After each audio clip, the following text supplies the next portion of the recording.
আজকের রেসিপি লোটে fish curry. কেমন আছেন বন্ধুরা? অনেক দিন বাদে আবার একটি ভিডিও নিয়ে চলে এসেছি। খুব সহজেই এই রেসিপিটি বাড়িতে বানিয়ে নিতে পারবেন। অল্প মশলা দিয়ে, অল্প তেলে। এখানে আমি নিয়ে নিয়েছি 300 গ্রাম লোটে মাছ। ভালো করে প্রথমে লোটে মাছটাকে ধুয়ে নেব। যে যেখান থেকে ভিডিওটি দেখছেন স্কিপ না করে পুরো ভিডিওটি দেখবেন। আশা করি ভালো লাগবে। লাইক, শেয়ার, কমেন্ট করে পাশে থাকবেন। মোলা মাছটাকে ভালো করে ধুয়ে নেওয়ার পর জলটাকে ছেঁচে নেব। জলটাকে ভালো করে ছেঁচে নেওয়ার পর আমি এখানে দিয়ে দিচ্ছি মশলা। এখানে আমি নিয়ে নিয়েছি আদা, পেঁয়াজ, রসুন আর টমেটো বাটা। আমি এখানে সমস্ত কিছু আমার প্রয়োজন মতো নিয়ে নিয়েছি। এবার দিয়ে দেব হলুদ,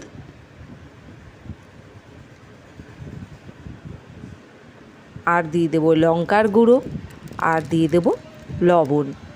বন্ধুদের বলবো এখানে আমি সমস্ত কিছু প্রয়োজন মতো নিয়েছি। আপনাদের যদি রেসিপিটি ভালো লেগে থাকে তাহলে আপনাদের পছন্দ মতো প্রয়োজন মতো সমস্ত কিছু নিয়ে নেবেন।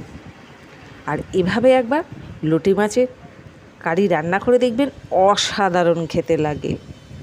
অনেক দিন বাদে ভিডিও দিচ্ছি কারণ এখানে এখন ভিডিও করতে ভীষণ সমস্যা হচ্ছে। চারিদিকে এত আওয়াজ, বাড়ির আশেপাশে নতুন বাড়িঘর হচ্ছে বলে আমি ভিডিও দিতে পারছি না। তাই বন্ধুদের কাছে ক্ষমা চেয়ে নিচ্ছি যে আমি এখন রেগুলার ভিডিও দিতে পারছি না সমস্যার জন্য। 10 মিনিট মেখে রাখার পর আমি রান্নাঘরে চলে এসেছি। তো কড়াই আগে থাকতেই বসিয়ে দিয়েছি। এখানে আমি সাদা তেল নিয়ে নিয়েছি। তেলটি গরম হয়ে যাওয়ার পর আমি এখানে লোটে মাছগুলোকে দিয়ে দিচ্ছি। এবার সমস্ত মাছগুলোকে দিয়ে দেব। আমি এখানে খুন্তি ব্যবহার করব না, জাস্ট একটু চামচ দিয়ে নাড়িয়ে শুধু সাঁড়াশি দিয়ে লো টু মিডিয়াম আছে এই রেসিপিটি তৈরি করে নেব। আর এভাবে রান্না করলে একটুও লোটে মাছগুলো ভেঙে যাবে না, একদম গোটা গোটা থাকবে আর খেতেও অসাধারণ হবে। তো দেখুন আমি একটু চামচ দিয়ে নাড়িয়ে নিচ্ছি। এইভাবেই বারবার করে আমি একটু নাড়িয়ে নেব, নয়তো পোড়া লেগে যাবে।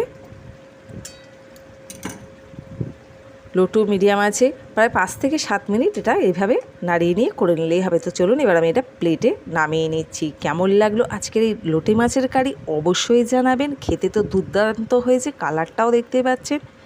সাবস্ক্রাইব করে পাশে থাকবেন, লাইক করবেন, শেয়ার করবেন, অন্যকেও দেখার সুযোগ করে দেবেন।